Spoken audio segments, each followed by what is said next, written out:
Iran और Israel के बीच चल रहे भीषण युद्ध में अमेरिका भी कूद गया। ऐसे में सवाल उठने लगे कि ईरान के साथ कौन कौन खड़ा है और क्या कोई मुल्क उसका साथ देगा। ऐसे में बहुत ज़रूरी है कि हम पाकिस्तान की भी बात कर लें। ईरान पर हुए अमेरिकी हमलों का असर पड़ोसी मुल्क पाकिस्तान में साफ देखने को मिल रहा है। जिस अमेरिकी राष्ट्रपति डोनाल्ड ट्रंप को पाकिस्तान ने ऑफिशियली नोबेल शांति पुरस्कार देने के लिए नॉमिनेट किया था, उसने ही बिना देरी किए ईरान में 3 परमाणु ठिकानों पर अमेरिकी हवाई हमला कर दिया।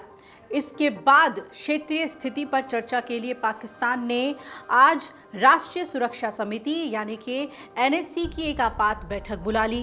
पाकिस्तान में राष्ट्रीय सुरक्षा समिति की किसी बैठक की अध्यक्षता प्रधानमंत्री करते हैं और इसमें नागरिक और सैन्य नेतृत्व दोनों के शीर्ष अधिकारी शामिल होते हैं और ये पाकिस्तान में सुरक्षा विचार विमर्श के लिए सबसे बड़ा मंच है। और आपको बता दें कि इसमें उनके सैन्य प्रमुख आसिम मुनीर भी शामिल होंगे।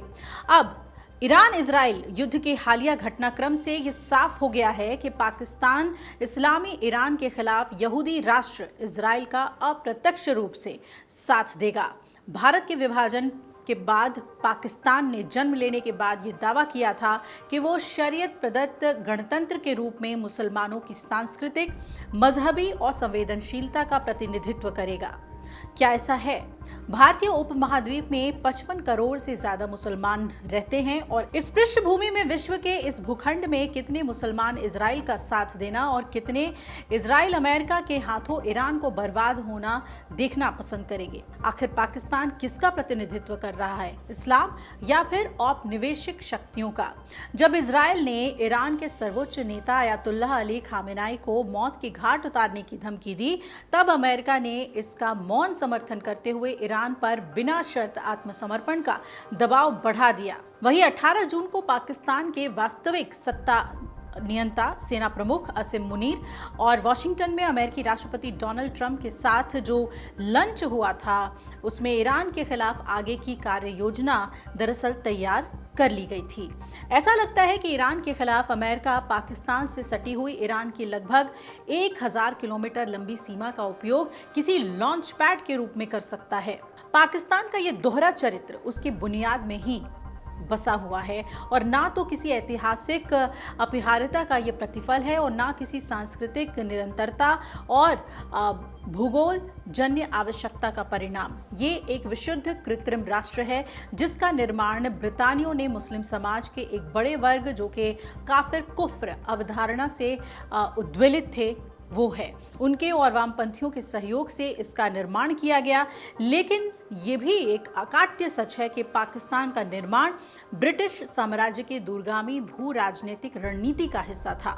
विशेषज्ञों के मुताबिक अंग्रेजों ने पश्चिमी एशिया और सोवियत संघ में अपनी सामरिक स्थिति को सुदृढ़ बनाए रखने के लिए भारत का विभाजन कर पाकिस्तान का निर्माण किया था और ये कोई औचक निर्णय नहीं था, बल्कि एक लंबी योजना के तहत इसे अंजाम दिया गया था। अंग्रेज अधिकारी सर जॉन स्ट्रेची, जो कि 1874 से 76 के बीच नॉर्थ वेस्टर्न प्रोविंस के लेफ्टिनेंट गवर्नर रहे थे, जिनके नाम पर एएमयू की स्ट्रेची हॉल भी है, उन्होंने 1894 में कहा था, मुसलमानों के उच्च वर्ग ब्रिटिश शासन के लिए शक्ति का स्रोत है, कमजोरी का नहीं। वो जनसंख्या का एक छोटा लेकिन ऊर्जावान हिस्सा है जिनके राजनीतिक हित ब्रिटिश हितों से मेल खाते हैं। क्या इस विचार को इस वक्त यानी कि आज के परिप्रेक्ष्य से जोड़कर देखा जा सकता है? बदलते समय के साथ ब्रिटेन औपनिवेशक का स्थान काफी हद तक अमेरिका और वामपंथ शासित चीन ने ले लिया है, जो कि अपना भू राजनीतिक हितों को भारत के खिलाफ भी एक मोहरे की तरह इस्तेमाल करता है। जिस भूक्षेत्र को आज पाकिस्तान कहते हैं वो दुनिया के उस संवेदनशील भूभागों में से एक पर मौजूद है जिसकी सीमाएं 5 सभ्यतागत क्षेत्रों, जिसमें कि आप भारत को देख लीजिए, चीन, पश्चिमी एशिया, फारस और अरब से मिलती हैं। इसलिए चाहे पाकिस्तान की आंतरिक स्थिति कितनी भी चरमराई हुई हो या आतंकवाद का ये कितना भी बड़ा केंद्र क्यों ना हो, वो वैश्विक महाशक्तियों का चाहते या ना चाहते हुए भी करीबी बनता हुआ रहेगा। और यही वजह है कि 1950 के दशक से पाकिस्तान शीत युद्धकालीन सैन्य गठबंधनों यानी कि सीटो और सेंटो का सदस्य रहा 1970 के दशक में पाकिस्तान के प्रत्यक्ष या परोक्ष समर्थन से अमेरिका ने चीन के साथ अपने जो डिप्लोमेटिक रिलेशंस थे उसे एक नया आयाम दिया और 1971 में भारत के खिलाफ युद्ध में अमेरिका ने पाकिस्तान का साथ दिया था।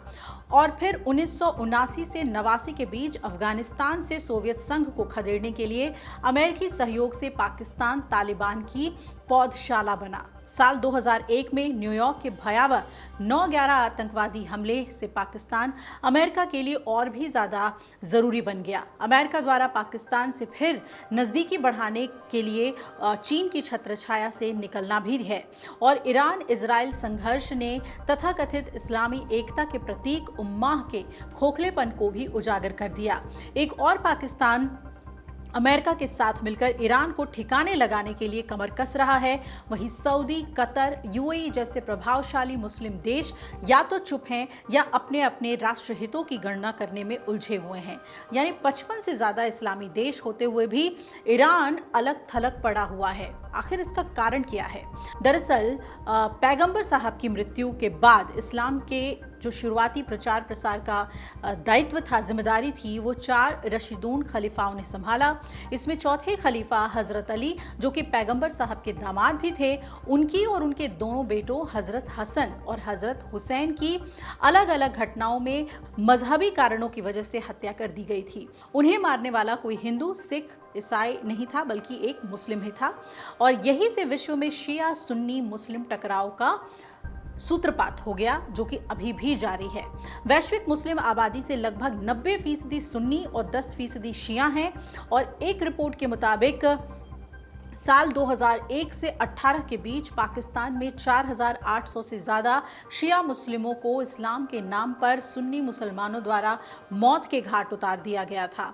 और पिछले गत वर्ष में नवंबर में ही खैबर पख्तूनख्वा में शिया सुन्नी झड़प में 130 से ज़्यादा लोगों की जान चली गई थी। ईरान 16वीं और 17वीं शताब्दी से शिया मुस्लिम का प्रतिनिधित्व कर रहा है। वहीं पाकिस्तान सहित ज़्यादातर इस्लामी राष्ट्र सुन्नी बहुल मुस्लिम देश हैं। क्या इस पृष्ठभूमि में इतिहास फिर से दोहराया जाएगा?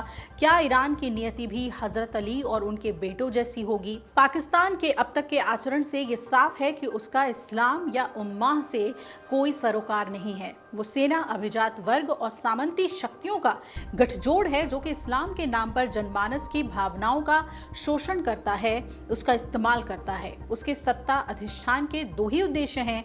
पहला, भारतीय उपमहाद्वीप में इस्लाम पूर्व सनातन संस्कृति से घृणा और भारत को शत्रु मानकर उसे कैसे भी नष्ट करना।